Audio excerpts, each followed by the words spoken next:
Hello, dear teachers. Socrates believes that awareness and knowledge are fundamental in learning, and he believes that it is a good teacher's duty to reach into the deep level, the hidden level of the student, knowledge and awareness. Then he must try to help them in order to reach new levels. Our video today is one way to help students to reach higher level. Very effective way. Our video today is about asking questions. Well, I know we all ask questions all the time. This is a very essential part of being a teacher, to ask students questions all the time. But do you believe or do you know that questions or question making is more like an art? So they say that the art of asking questions is one of the basic skills of a good teacher. So in order to be a good teacher, you must master this skill. You must master this art. And what we are going to do today is we are going to go deeper in the science, in the art of asking questions, the questions that improve learning, not the questions in exams or evaluations. We are going to discuss that kind of questions in the next video. So, first of all, why do we ask questions? We all ask questions all the time. This must be easy. Do we always ask questions to get answers? Actually, no, we don't. We ask questions to provoke students to interact, to connect concepts, to make inferences. We ask questions to correct mistakes, which is very, very effective feedback. We ask questions to record previous information, to build a foundation of a new knowledge, to improve the answers, or to encourage multiple answers of the same questions, etc. So we ask questions for so many reasons, and we all know asking questions is not simple. It is a sophisticated art, and we need to master its part. When I started searching the internet to expand my limits in learning about how to ask questions, I found countless researches and unlimited number of schools, methods, theories, etc., all about asking questions. Well, I like to divide this video into basic parts. The first part is to divide the questions according to the phase of being asked in the inquiry process. The second part is about Socrates. That's why I started with Socrates in my video. I will go about Socrates later. Let's start with division of questions according to the phase of being asked in the inquiry process.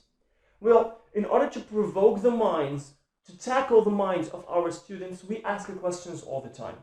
So what are the kinds of questions according to the time of being asked? The first part, I will list them, then I will explain by giving examples. They are beginning of inquiry questions, proceeding or progressing with inquiry questions, sorry for that. There are interpreting and evaluating the results questions, and communicating conclusions and reflecting questions. First of all, beginning with inquiry questions, I want to start my session with an inquiry process. So, to provoke the mind of the students to work harder and to work better in order to reach the steps of my technique with me, I might start with, for example, putting a picture in the wall, and I will ask him, what do you see? What do you think about what you see? What do you wonder about what you see and think? This is a very good technique in visible thinking, which is also a topic we are going to discuss later. You might ask, what do you think this topic will be about? Those questions are the beginning of inquiry questions. The second type, or the second kind, is progressing with inquiry questions. For example, I'm teaching science, for example, and I will ask the students, what do you think the results of this experiment will lead to? This is, I'm not just starting with it, well, not just working on an experiment, I'm also provoking inquiry techniques to provoke the minds of the students to think, conclude, and predict also sometimes. Interpreting and evaluating the results of inquiry, you might ask him, for example, if you're teaching different methods of let's say, the methods of writing an essay, and you might ask the students what method is best to be used with your topic, the topic that you suggested. This will make the students evaluate the methods and evaluate the data that he has in order to bring or come up with the best method. The fourth type is to communicating conclusions and reflecting questions. Here, for example, you might go up with what point of view you believe in, or compare. Let's ask a question. Let's ask the question of compare between what you used to know and what you know now about the topic that we discussed this week. This will end the week with comparing. This will strengthen his understanding, and this will help him to go deeper. He will listen to other people's ideas and conclusions. This will help the students to understand better. So those are the divisions, the criteria of dividing questions according to the phase of being asked. The second topic of today's division of questions is Socrates. Socrates himself, just one word, but he is a school of asking questions. Well, if you search about Socrates in the internet, you will find two main topics about Socrates and questions. The first one is Socrates questioning, and the second one is Socrates questions. Socrates questioning is like a descriptor of the kinds of questions that you use in your session. He says that questions might be factual, convergent, divergent, evaluative, and combination or mixed. The fifth type we can use more than one word.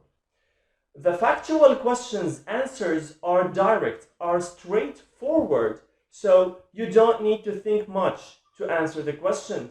All you have to do is to depend on a previous knowledge, previous information, and give the fact. Convergent, the range of accepting the answers of these questions is limited, because most of the time it is related to a condition. For example, regarding the climate conditions, why do you think Hawaii is one of the best places to spend your summer vacation in? So he will think only in the range of climate conditions. Third type, divergent. Here you start to expand the limit of accepting the question, because the questions will vary in different aspects, in different variations of answers. So each student might have his own answer. For example, what would you change, or what would change in our life? If I'm a history teacher, I would ask, what would change in our life if World War II never happened? So here the students will go very deep in his thinking in order to create not an imaginary situation and to conclude the results of that. This is very deep. Other type of questions is evaluative question. The answers of those questions are different, but they reveal the level of understanding of each student, the level of thinking of each student. For example, compare between Roman gladiators and the modern football players. In this case, we are comparing two different things, two different types of entertainment, but still there are types of entertainment. So each student will have a different level of answers than the other one. The fifth one is combination or mixed. We can mix more than one type together in one question. This will give us different levels of answers. It is easy. The second subtitle of Socrates is Socrates Questions. Well, Socrates himself used questions in his teaching, and we know lots of names as his bright students. The method that Socrates followed in order to teach was to ask questions, leave the students enough time to answer, and then we can discuss. He says that we ask questions of clarification, like for example, why do you think that? Why do you believe that?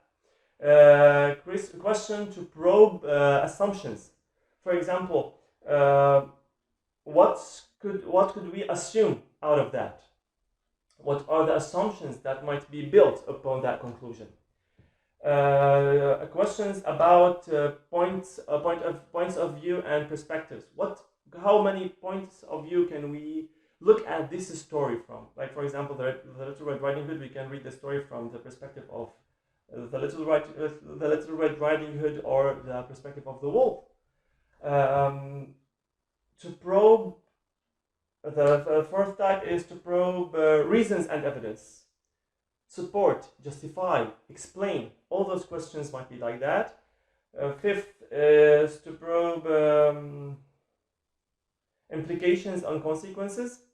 What are the results of? What might be results of? And the sixth type is questions about other questions. All of those are used by Socrates to teach his students. Well, all of that is very important, very beautiful, but what I want to highlight today is what not to do. I know you all ask questions, but what not to do is do not repeat the same question. Rotate it. For example, I can ask you, what is your name? If you don't understand, I can ask you, what do your friends call you? Etc.